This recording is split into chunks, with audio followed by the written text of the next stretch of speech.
আচ্ছা, কেউ একজন নামাজ পড়ে না কেন? আমি তোমার সম্পর্কে বলছি না, আমার প্রিয় ছেলে বা প্রিয় মেয়ে। শুধু প্রশ্নটি নিয়ে চিন্তা করো যে মানুষ কেন নামাজ পড়ে না।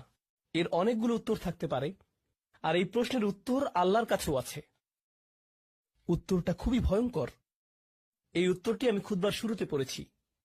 তিনি বলেন, ফালা সাদ্দাকা ওয়ালা সাল্লা ওয়ালাকিন কাযযাবা ওয়া তাওয়াল্লা। সে আসলে সত্য গ্রহণ করেনি এবং সে নামাজও পড়েনি। তা ভাবনার উদ্রেক করে। যদি বলা হয় সে সত্য গ্রহণ করেনি, আমার আশা হলো তিনি বলবেন লা সাদ্দাকা ওয়ালা আমানা, কিন্তু তিনি বলছেন লা সাল্লা।